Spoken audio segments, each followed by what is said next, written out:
تعالي النهاردة هعلمك تعملي الكريب بأحلى وأسهل طريقة بسيطة وسهلة بكل نظافة في بيتنا لولادنا. طبعا بيحبوه وبيقفوا عليه بالطوابير.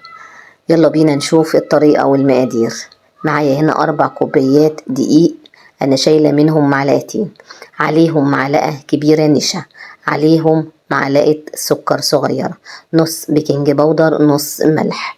بنزل بالنشا على الدقيق، بحط البيكنج باودر وبحط الملح وبقلبهم حلو قوي وبسيبهم على جنب. انا هنا استخدمت دقيق سنبلة الفرات، دايما بستخدم الدقيق ده يا جماعة في كل وصفاتي زي ما انتوا اكيد شفتم، نتيجته هايلة جدا جدا وبحب استخدمه في كل وصفاتي. ومعايا هنا 3 كوبايات مية، كوباية المج العادية بتاعت البيت، عليهم معلقتين زيت، عليهم بيضة، معلقة خل، حطيت نص معلقة السكر بتاعتي وبقلبهم حلو قوي وبحط عليهم كوباية لبن. لو انت حابة ال4 كوبايات تقسميهم بين اللبن والمية مفيش مشكلة والمتاح عندك. وبنقلبهم حلو قوي وببتدي انزل عليهم بالدقيق زي ما انتوا هتشوفوا كده. لو لأول مرة يا جماعة تشوفوني، دي صفحتي مملكة الحلويات. لو بنستفاد من الفيديو نشترك ونفعل زر الجرس ونشترك في القناة عشان كل يوم يوصلك الوصفات الجديدة اللي احنا بنعملها.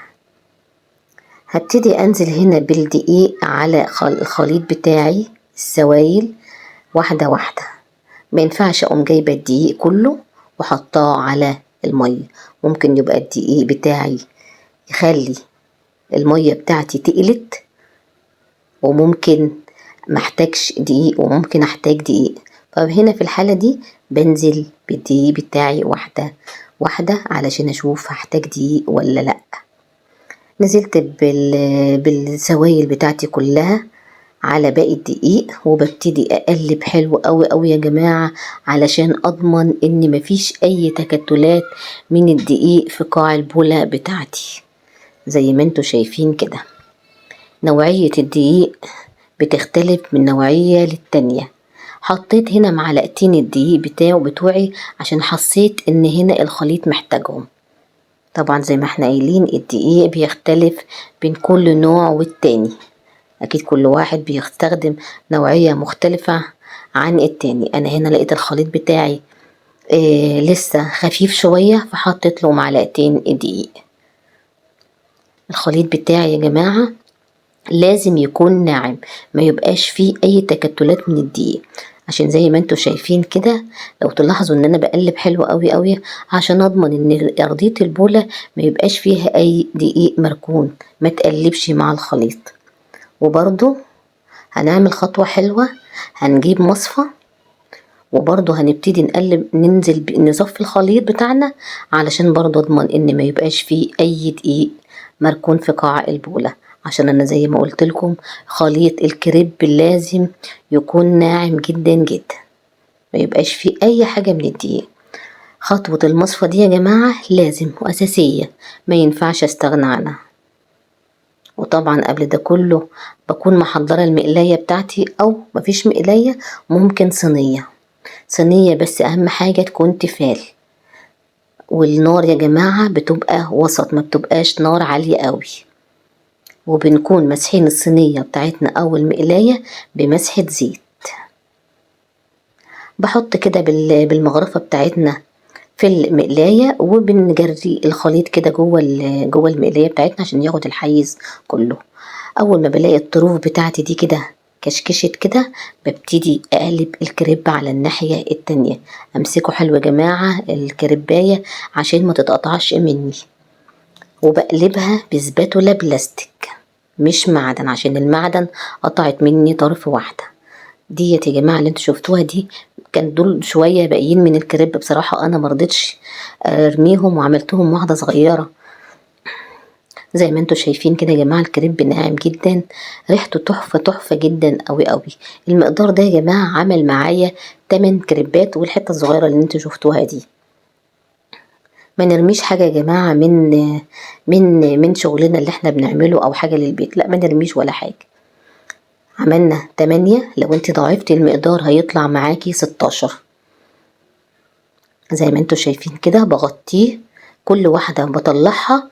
انا حطيت هنا بينهم طبقات اكياس بلاستيك علشان الكريب يعرق ويبقى طري، ما ينشفش كمان من طروفه. غطيتهم بفوطة زي ما انتوا كمان شايفين.